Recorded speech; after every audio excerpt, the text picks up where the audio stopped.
I've spent a week testing Warframe's popular niche weapons to answer one question. What's the best weapon you can use every single day? When you don't want to search for the perfect synergies and buff chains, just pick whatever Warframe you want and launch any mission. Just like any berserker like me wants. And I found a couple of interesting ones. Some of them you can even get on the first planets. And turret is not in the list. But first, what actually makes a good daily weapon?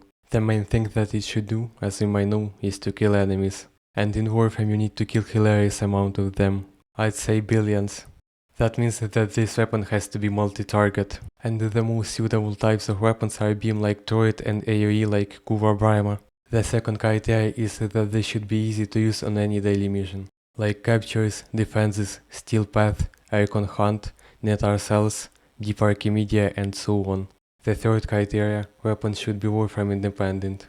So I can pick any Warframe if they're suitable or comfortable without losing weapon efficiency.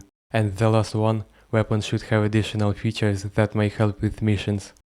For this research I've picked most used weapons of 2025, and some of my favorite ones, which were not popular in the previous year. The first weapon is turret.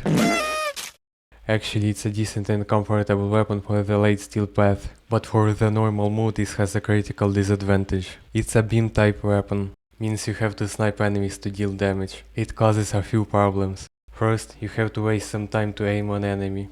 Just imagine, you have to do it during a fast-paced mission, on low-level mobs. Like, do I look like a peasant to you? The second problem is that you can't kill enemies through walls, which also takes some time to actually find a direct sight. Also, beam weapons can't massively break objects, so for kite farming and objectives breaking it might be not so comfortable.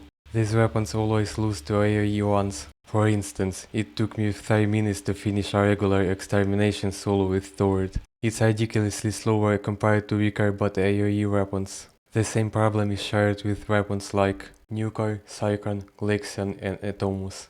The next weapons I want to review in a group. Strong, Lethal, Dual Tax Assist. Can you guess the common problem?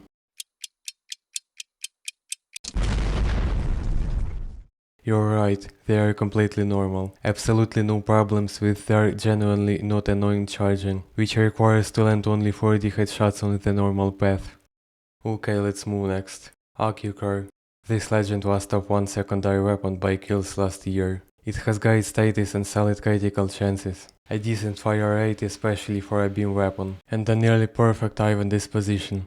It has an odd mechanic that releases up to 4 tentacles, which seek for the nearest enemy. Each tentacle is being added on kill, and they are disappearing on reload. The main powerhouse of this weapon is Ancient Surge mod. With it, each tentacle boosts status and critical chains by 60%, and each killer fills 20% of a magazine. Looks great on paper and feels on practice too. But on the steel path, if you play not on CERN or other status buffer, your gameplay turns into a psychological horror when you look at your ammo counter and then on a mob's health bar, and just accept your fate, or pray that you can deal enough damage to gain your buffs back, or at least another weapon you have won't one-shot enemies, so you can damage and finish them with Occupy.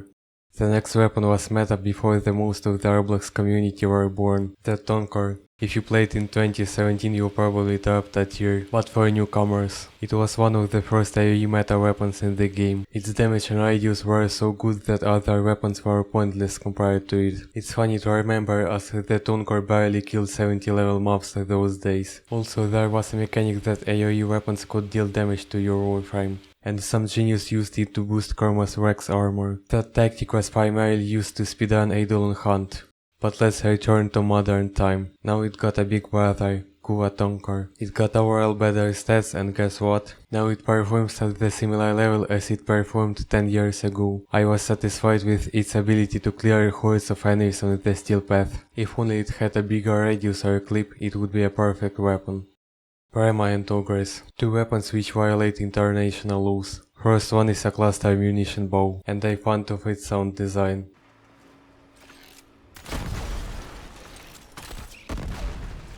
Do you still need more reasons to main it? Okay, watch.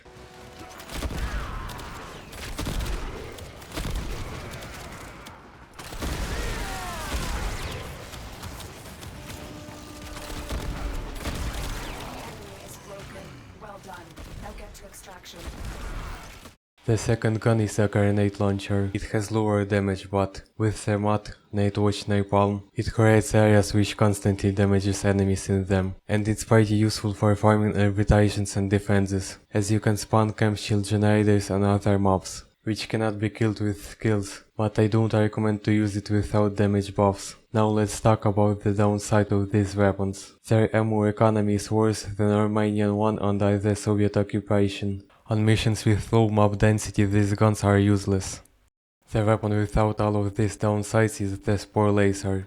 With Grape Haymaker, Chimper Spore Laser, and low dice splat, it becomes an AoE secondary with infinite ammo. Its damage is good enough against most of the enemies. Innate Toxin makes building easier, by allowing you to put only one elemental mod, to get corrosive or viral damage, and the fact that you can obtain it in the early game, just on the first rank of the entirety syndicate, practically for free, makes this weapon a strong option for the new players. The only problematic component is the splat, as it requires 4th rank in the Solaris United Syndicate. You can substitute it with something like Zip Needle. Exceltar and Ignis Wraith. Both of these weapons have the similar use cases, and both have great AoE. Exceltar can cover big areas with its homing munitions, and Ignis can damage enemies with its white beam. These weapons also have protection from self-stagger. Exceltar's rockets have arming distance. That means if a rocket landed closer than 7 meters it won't blow up, and Ignis can't stagger at all. That makes them a good choice for a player without the prime sure-footed or overguard. Both of them have good enough damage numbers up to the early steel path, but they are weak on game moves like Netar Cells or Deep Archimedia, and Ignis have way better ammo economy compared to the Exceltar, and slightly lower instant damage, and of course it's way more cheaper and you can obtain it on the 9th rank. It can be snatched from a clan's chemical lab, or during the Stardays event in February, or from Biokit. Exceltar can be bought from the trading chat or from the unofficial market. And the finalist, Icarius Prime. This weapon is on the 8th place of the most used secondaries. And why it's so good? First off, it is crazy radius with the prime fulmination, 11 meters. In practice it has even bigger area, as you shoot 2 rockets at the same time, and they seek their targets. These pistols with a buff like the Roar or Nourish can close all the missions you want. Their gameplay is just shoot under your feet and move. The only downside is that they require any knockdown resistance, either overguard or the prime sure-footed, and that's the only reason I don't recommend this weapon for the new boys. And about the weapon on the thumbnail, it's callous and it's a community meme.